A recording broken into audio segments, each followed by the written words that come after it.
ભગવાન શ્રી સ્વામિનારાયણના ભક્ત રત્નો વંથળીના કલ્યાણભાઈ. સુરતમાં જૂનાગઢ પાસે વંથળી ગામ આવ્યું છે. તેમાં કડવા પટેલોમાં કલ્યાણભાઈને સત્સંગનો રંગ લાગ્યો. શ્રીહરિએ સંવત 1860માં મેઘપુરમાં 6 મહિના સુધી ચોરાશી કરી ત્યારે કલ્યાણભાઈએ તેમાં ઘણી જ સેવા કરી હતી. 6-7 માઇલનો પંથ પગપાળા કાપી તેમણે 6 મહિના શ્રીહરિના દર્શન સમાગમનો લાભ લીધો. માણાવદરના મયારામ ભટ્ટ ને વંથળીના કલ્યાણભાઈ બંનેને ગાઢ પ્રીત. શ્રીહરિના દર્શન કરવાની રીત બંનેએ શીખી લીધી હતી. રસ્તે ચાલતા ગોષ્ઠી કરે, શ્રીહરિના એકે એક અંગનું મનન ચિંતવન કરે.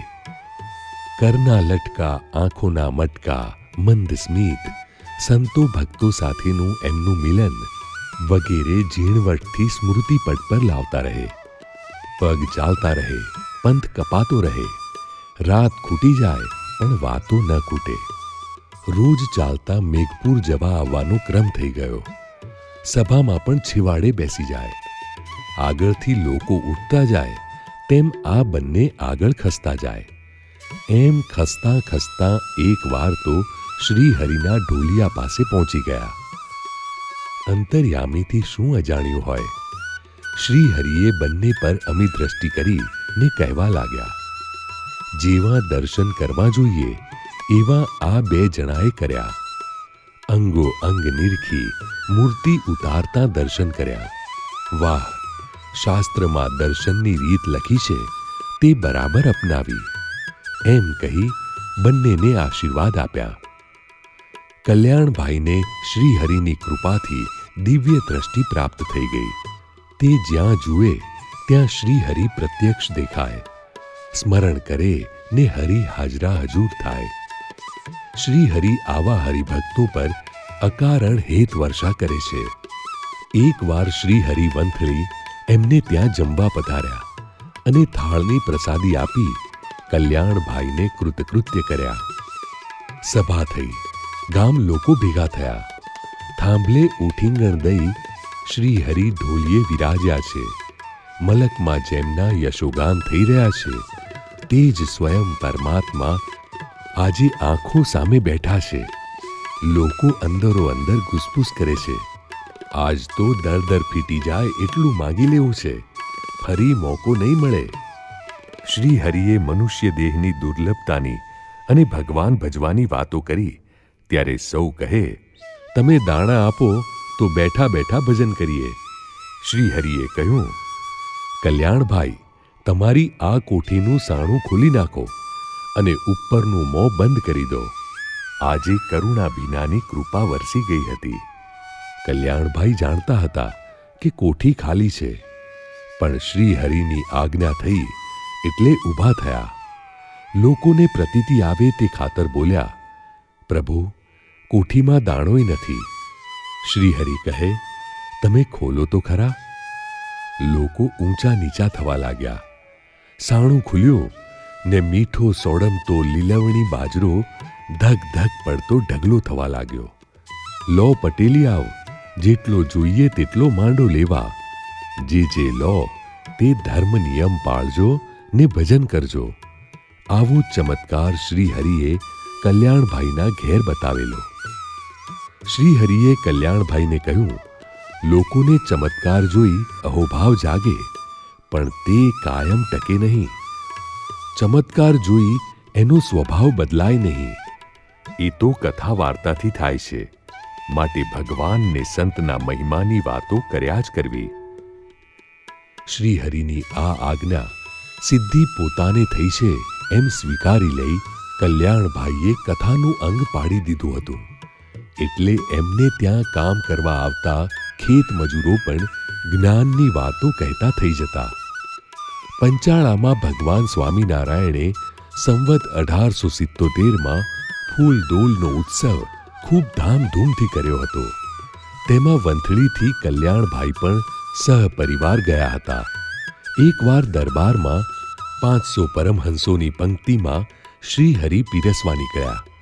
તે વખતે અક્ષર બ્રહ્મ ગુણાતીતાનંદ સ્વામી જમતા હતા ત્યાં આવી શ્રી હરિએ કલ્યાણભાઈને કહ્યું કે આ સાધુને ઓળખો છો?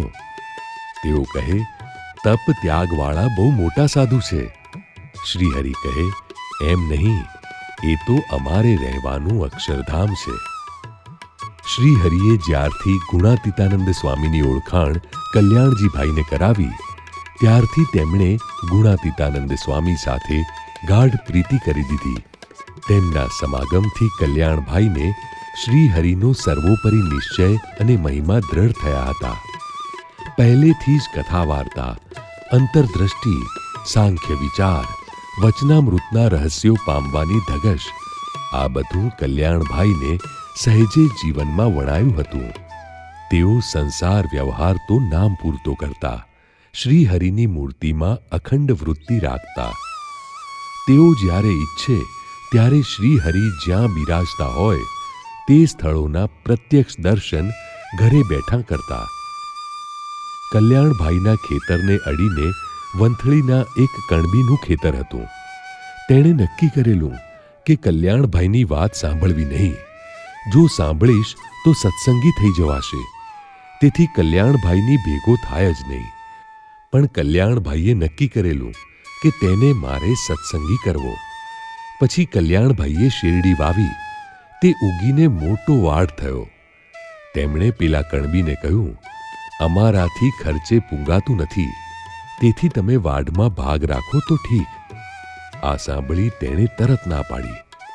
ઘરે પોતાની સ્ત્રીને આ વાત કરી. સ્ત્રીએ કહ્યું, ભાગ શું કામ મૂકો છો? કંઈ મહેનત કે જાજુ ખર્ચ નથી, તૈયાર જમણ જમવા જેવું છે. આથી તેણે કલ્યાણભાઈને કહ્યું કે ભાગ તો રાખું, પણ કામ કરવા નહીં આવું. ત્યારે કલ્યાણભાઈ કહે, કામ અમે કરીશું. આ સાંભળી તેને કલ્યાણભાઈનો ખૂબ ગુણ આવ્યો. તેમની વાતો સાંભળતા સાંભળતા તે પાક્કો સત્સંગી થઈ ગયો. એ કણબી કલ્યાણભાઈએ શીખવેલા શ્રી હરિની મૂર્તિના ચિહ્નો નિત્ય સંભાળે. એકવાર શ્રી હરિએ તેને દર્શન દઈને કહ્યું કે તમે બધા ચિહ્ન ધારો છો, પણ નખનું કેમ નથી ધારતા? આ વાત તેણે કલ્યાણભાઈને કરી. ખરેખર તેઓ આ જ ચિહ્ન ધારવાનું ભૂલી જતા હતા. તેમણે આ ભૂલ સુધારી લીધી. કલ્યાણભાઈને ખેતીનો વ્યવસાય, તેથી કામ કરવા મજૂરો રાખે, તેને ભગવાન ભજવાની વાતો કરે, ભજનની રીત શીખવે, વ્યસન હોય તો મુકાવે, વહેમ તજાવે, પ્રગટ પુરુષોત્તમનો આશરો દ્રઢ કરાવે. તેમનો સાથી કોસ હાંકતા 1, 2, 3 એમ કોસ ન ગણે, પણ શ્રી હરિના ચરણારવિંદના 16 ચિહ્નો ગણે.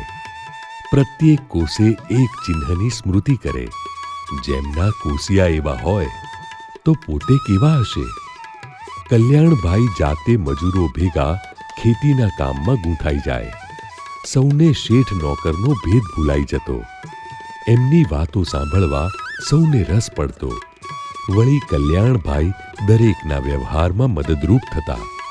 કોઈને આર્થિક મદદ જોઈતી હોય તો વગર વ્યાજે નાણાં આપતા. મજૂર સાથે પણ દીકરા જેવો સંબંધ રાખતા. આમ આખા ગામને કલ્યાણભાઈ પ્રત્યે સદ્ભાવ થયો ને લોકો ધીમે ધીમે સદાચારી થવા લાગ્યા. રાત્રે રખોપું કરવા ગયા હોય ને કોઈ અંધારાનો લાભ લઈ છાને છપને તેમના ખેતરમાં ઘાસ વાઢવા બેસે તો કલ્યાણભાઈ તે ચોરની સાથે સહાનુભૂતિ દાખવીને એને મદદ કરવા લાગી જાય ને ભગવાનની વાતો કરે. કોઈ વળી બીજે ઘાસ વાઢવા જતો હોય તો સામેથી બોલાવે ને કહે, દૂર ક્યાં જશો? આ આપણા ખેતરમાં સારું ઘાસ છે, તે લઈ જાઓ. લો, હું પણ મદદ કરાવું. એમ કહી વાતે વળગતા, મદદ કરતા. 3-4 કલાકે એક માણસથી ઉપડે તેવો ભારો થતો હોય તે 2 કલાકમાં થઈ જાય. કલ્યાણભાઈ તેને સમજાવે કે આમ તો તમારે 4 કલાક ઘાસ વાઢવામાં જવાના જ હતા ને, તે 2 કલાકમાં પતી ગયું. હવે થોડો સત્સંગ કરીએ.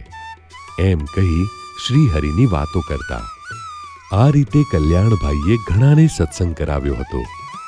અરે 15 જણાને તો જૂનાગઢ ગુણાતીતાનંદ સ્વામી પાસે સાધુ થવા મોકલી દીધા હતા, જે પૈકી લગભગ ઘણા ખરા પોતાને ત્યાં જ સાથી તરીકે ખેતીમાં જોડાયેલા હતા.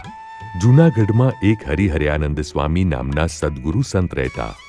તેમને અક્ષર બ્રહ્મ ગુણાતીતાનંદ સ્વામીમાં હેતવાળા પ્રાગજી ભગત, જાગા ભગત, શામજી ભગત, બાલ મુકુંદદાસ સ્વામી વગેરેના સમાગમથી ગુણાતીતાનંદ સ્વામી મૂળ અક્ષર છે તેવી પ્રતીતિ આવી હતી. વળી ઉપેન્દ્રાનંદ સ્વામી જેવા કેટલાય વરિષ્ઠ સંતોને ગુણાતીતાનંદ સ્વામીએ દ્રષ્ટિ માત્રે નિષ્કામી કરી દીધા અને કેટલાય હરિભક્તોને નિર્વાસનિક કરી બ્રાહ્મી સ્થિતિને પમાડી દીધી વગેરે દ્રષ્ટાંતો તેમણે મોજૂદ જોયા. તેમના અંતરમાં અહોભાવનો દરિયો હિલ્લોળા લેવા લાગ્યો. જે અક્ષરના એક રોમમાં અનંત કોટી બ્રહ્માંડ અણુની પેઠે ભાસે છે, તે અક્ષર બ્રહ્મ શ્રી હરિને રહેવાનું ધામ છે, ને તે મનુષ્ય રૂપે, ને તે વળી સ્વયં આ ગુણાતીતાનંદ સ્વામી છે. આ પ્રતીતિના વિચારમાં ને વિચારમાં હરિહરયાનંદ સ્વામીનો આનંદ અનંત ગણો વધી ગયો. તેમને કલ્યાણભાઈ સાથે હેત હતું, તેથી આવી અક્ષર અને પુરુષોત્તમના સ્વરૂપ સંબંધી વાતો કલ્યાણભાઈને કહેવાનો ઉમળકો તેમને આવી ગયો. તેઓ પોતાની જોડના સંતને લઈને વૃદ્ધ વયે પણ જૂનાગઢથી વંથળી ચાલતા ગયા. ત્યાં માલુમ પડ્યું કે કલ્યાણભાઈ તો વાડીએ છે, તેથી તેઓ વાડી તરફ ચાલી નીસર્યા. કલ્યાણભાઈએ તેમને છેટેથી આવતા જોયા ને ઓળખી લીધા કે આ તો સદ્ગુરુ હરિહરયાનંદ સ્વામી છે. કલ્યાણભાઈ તરત દોડતા સામે આવ્યા ને તેમને દંડવત કરવા લાગ્યા. ચરણરજ માથે ચડાવીને કહ્યું, સ્વામી, મારી વાડી આપે પાવન કરી, બહુ દયા કરી. આમ આગળ કઈ બાજુ જઈ રહ્યા છો? હરિહરયાનંદ સ્વામી કહે, આગળ ક્યાંય જતો નથી, તમારી પાસે જ ખાસ આવ્યો છું. એક મુદ્દાની વાત તમને કરવી છે. એટલે તરત કલ્યાણભાઈએ કહ્યું, સ્વામી, ગુણાતીતાનંદ સ્વામી અક્ષર બ્રહ્મ છે અને શ્રીહરિ પરબ્રહ્મ પુરુષોત્તમ છે, એ વાત તો હું જાણું છું. જો બીજો મુદ્દો હોય તો તે સમજાવો. હરિહરયાનંદ સ્વામી આ સાંભળી દિગ્મૂઢ થઈ ગયા. તેમને થયું કે જે વાત સમજાવવા હું જૂનાગઢથી અહીં આવ્યો, તે વાત તો કલ્યાણભાઈ મારા પહેલાં સમજી ચૂક્યા છે. હું જ કેમ મોડો પડ્યો? હરિહરયાનંદ સ્વામી પોતાનું સદ્ગુરુપણાનું માન મૂકીને કલ્યાણભાઈની ચરણરજ લેવા નમવા લાગ્યા. કલ્યાણભાઈએ તેમને પકડી લીધા ને કહ્યું, સ્વામી, અવળી ગંગા ન હોય, હું તો આપના ચરણની રજ છું. હરિહરયાનંદ સ્વામીએ કહ્યું, મોટપ તો ભાઈ નિશ્ચય વડે છે. કોણ સાધુ ને કોણ ગૃહસ્થ? તમે જેમ ગુણાતીતાનંદ સ્વામીમાં જોડાઈ ગયા છો, તો એમના મહિમાની વાત મને કરો.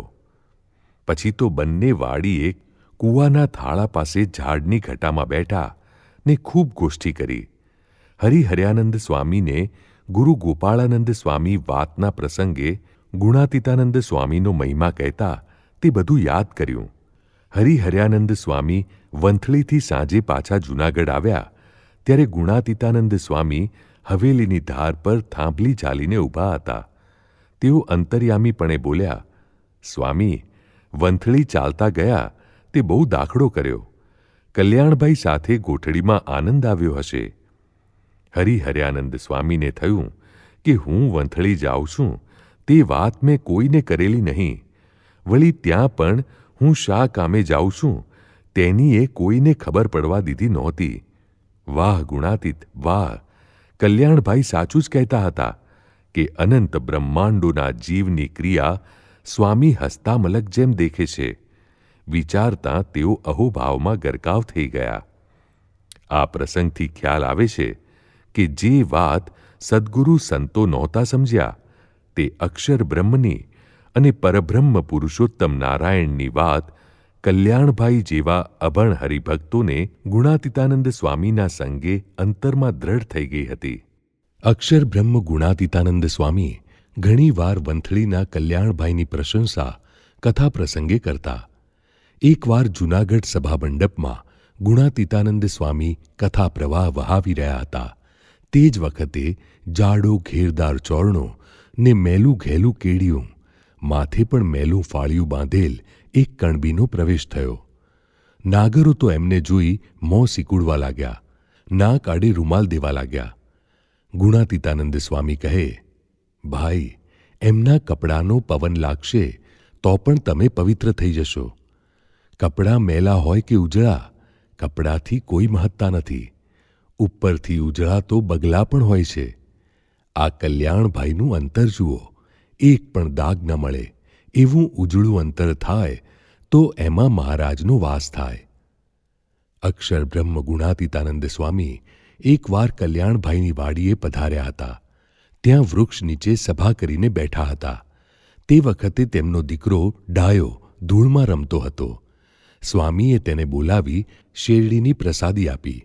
પછી કલ્યાણભાઈ આગળ વાત કરી કે આજ સત્સંગનો મહિમા તો મુખ થકી કહેવાય નહીં ને જો કહીએ તો માન્યામાં આવે નહીં.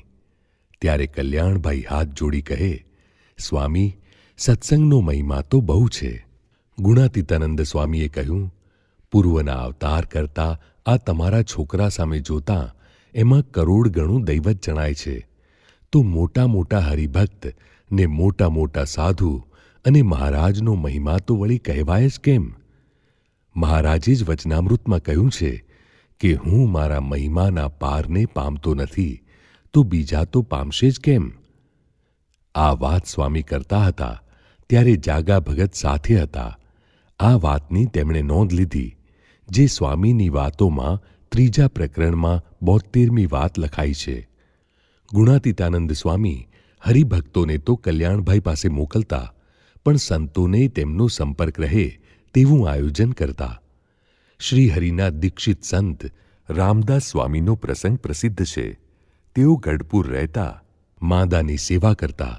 શ્રીહરિ ગઢપુર મંદિર બાંધતા તે વખતે સૌને આજ્ઞા કરેલી કે ઘેલે સ્નાન કરી સૌએ એક એક પથ્થર માથે ઊંચકી લાવવો. રામદાસ સ્વામી માદાની સેવામાં હોવાથી આ આજ્ઞા પાળી શકતા નહીં. તેથી રાત્રે 2 વાગે ઘેલે જાય ને પથ્થર લઈ આવે. એકવાર પથ્થરના પછડાટથી શ્રીહરિ અક્ષર ઓરડીમાં જાગી ગયા. પૂછ્યું, કોણ એ? એ તો હું રામદાસ, એમ કહી તેમણે પરિસ્થિતિ વર્ણવી. શ્રીહરિ રાજી થયા ને ભેટ્યા. કહ્યું, તમારા પર તો અમે બહુ રાજી છીએ. કંટાળ્યા વગર માંદાની સેવા કરો છો. તે પથ્થરની સેવા એમાં આવી ગઈ. આ રામદાસ સ્વામી શ્રીહરિના સ્વધામ ગમન બાદ ગોપાળાનંદ સ્વામીની આજ્ઞાથી જૂનાગઢ રહેતા. ગુણાતીતાનંદ સ્વામી તેમને જે સેવા ચીંધતા તે કરતા. એકવાર તાકીદનું કામ આવવાથી કલ્યાણભાઈને પત્ર પહોંચાડવા રામદાસ સ્વામીને મોકલ્યા ને કહ્યું, જતા આવતા રસ્તે અખંડ ભજન કરજો. તેઓ કલ્યાણભાઈ પાસે પહોંચ્યા, કાગળ આપ્યો, પાછા વળ્યા. ત્યાં જૂનાગઢના કાંગરે તેમને શ્રીહરિના દર્શન થયા. આને અનુલક્ષીને સ્વામીએ વાત કરી કે અમે જે આજ્ઞા કરીએ તે ભેળી મહારાજની મૂર્તિ આપીએ છીએ, પણ એ બીજાના કળિયામાં ન આવે. સંવત 1922ની સાલમાં અક્ષર બ્રહ્મ ગુણાતીતાનંદ સ્વામીએ સાંતલપુરના બીડમાં તૃણોત્સવ કર્યો. 7-8 દિવસ સ્વામી ત્યાં જ રોકાયા. કથા વાર્તાનો અખાડો જમાવ્યો. વંથલીથી કલ્યાણભાઈ પણ સમાગમ કરવા પહોંચી ગયા હતા. એકવાર કથા પ્રસંગે સ્વામીએ સ્વસ્વરૂપની વાત કરતાં કલ્યાણભાઈને કહ્યું, કલ્યાણભાઈ, આ પ્રાગજી વગેરેને મને અક્ષર ન કહેવાના સમ ખવરાવ્યા છે, પરંતુ અહીં તો વગડો છે એટલે વાંધો નહીં. આ સાંભળી પ્રાગજી ભક્ત તો આનંદમાં આવી ગયા. કલ્યાણભાઈ જેવા નિષ્ઠાવાન ભક્તો પાસે તેમણે સ્વામીના મૂળ અક્ષરપણાની વાતો અને મહિમાનું ખૂબ ગાન કર્યું. એક હરિભક્ત ગુજરાતથી ઠેઠ જૂનાગઢ ગુણાતીતાનંદ સ્વામીનો સમાગમ કરવા આવ્યા. તેમને અંતરમાં ખૂબ અશાંતિ રહ્યા કરતી. સ્વામીએ વાતો કરી પણ તોય ઉદ્વેગ રહ્યા કરતો. સ્વામી કહે, 1,00,000 મણ લોઢાની લોઢી ડગી હોય, તેના ઉપર 1-2 પાણીના ઘડા ઢોળીએ તેણે કરીને ઠરે નહીં. તેને ઠારવી હોય તો ગંગાના ધરામાં લઈને નાખીએ તો 10-15 દિવસ સુધી તો હવેલી જેવડી છોળિયું ઉછળે ત્યારે માંડ માંડ ઠરે. તેમ પંચ વિષય કરીને તો જીવ ધગી જાય છે. તેને 1-2 દિવસ રહીને જાણે જે ઠારો કરી લઉં, પણ એમ ટાઢો થાય નહીં. ને જેને ટાઢો કરવો હોય તેને તો 10-15 દિવસ સુધી તો ફેર ચડ્યો હોય તે ઉતરે નહીં, ત્યારે વાત માહી પેસે, પછી ટાઢું થાય. પેલા હરિભક્તને ખરેખર 1,00,000 મણ લોઢાની ધગેલી લોઢી જેવું અંતરે વર્તતું હતું. આથી તેણે જ સામેથી કહ્યું, સ્વામી, હું સુરતની પંચતીર્થી કરી લઉં, પછી અહીં આવીશ. સ્વામી કહે, સારું, જાઓ. અમારા વતી બધે દર્શન કરજો, પણ પહેલાં વંથળી જજો. તેઓ વંથળીમાં આવ્યા ને કલ્યાણભાઈનો તેમને યોગ થયો. જાણે એ હરિભક્તનું વૃત્તાંત જાણતા હોય તેમ કલ્યાણભાઈએ બધી વાત કરી દીધી ને કહ્યું, તમે સાક્ષાત અક્ષર બ્રહ્મનો સમાગમ મૂકી પંચતીર્થીમાં નીકળ્યા એ મોટી ભૂલ કરી છે. ગુણાતીતાનંદ સ્વામી તો માયા પરના પુરુષ છે. તેમના યોગમાં રહીએ, વાતો સાંભળીએ, મન અર્પી દઈએ, એમના વચનમાં વિશ્વાસ રાખીએ તો આપણને પણ માયા પાર કરી મૂકે એવા એ મોટા છે. રૂંવાડે રૂંવાડે જેમને અનંત કોટી બ્રહ્માંડ ઉડતા હોય તેમને આપણા જેવા જીવની શી ગણના? તો પણ આપણને બોલાવે છે, આપણું સાંભળે છે, અમૃતની હેલી કરે છે, પણ આપણને વિશ્વાસ ન હોય તેથી વિક્ષેપ ટળે નહીં. હવે મહિમાથી કથા સાંભળશો તો સદાને માટે પરમ શાંતિ થઈ જશે. કલ્યાણભાઈની વાતો સાંભળી એ ભાઈ ત્યાંથી જ પાછા વળી ગયા ને જૂનાગઢ આવીને ગુણાતીતાનંદ સ્વામીનો મન કર્મ વચને સમાગમ કરી નિર્વાસનિક થયા. ગુણાતીતાનંદ સ્વામી ઘણીવાર કથા પ્રસંગમાં સૌને કહેતા, જેણે પર્વતભાઈના દર્શન ન કર્યા હોય તે આ કલ્યાણભાઈના દર્શન કરો એટલે પર્વતભાઈના દર્શન થઈ રહ્યા. કલ્યાણભાઈએ દેહ ત્યાગ કરવાના સમયે આગળથી જ સૌ સગા સંબંધીઓને ભેગા કર્યા અને સત્સંગ દ્રઢ રાખવાની ભલામણ કરી. પોતે કઈ તિથિએ કેટલા વાગે ધામમાં જશે તે અગાઉથી કહી દીધું. જ્યારે એ દિવસ આવ્યો ત્યારે કહેવા લાગ્યા કે શ્રીજી મહારાજ, ગુણાતીતાનંદ સ્વામી ને મુક્તો મને તેડવા પધાર્યા છે. હું અક્ષરધામમાં જાઉં છું. સૌને જય સ્વામિનારાયણ. આમ કહી સંવત 1928ની સાલમાં તેઓ અક્ષરવાસી થયા. આ કલ્યાણભાઈને 3 દીકરા, દેવશીભાઈ, શામજીભાઈ ને ડાયાભાઈ. આ ત્રણે પણ દ્રઢ સત્સંગી હતા. આ ભાઈઓએ ઈવનગર અને નવું ગામ એમ 2 ગામ વસાવ્યા હતા. આ પંથકમાં ગુણાતીતાનંદ સ્વામીના શિષ્ય સંતોએ વિચરણ કરીને સારો સત્સંગ ફેલાવ્યો હતો, જે આજ દિન પર્યંત જોઈ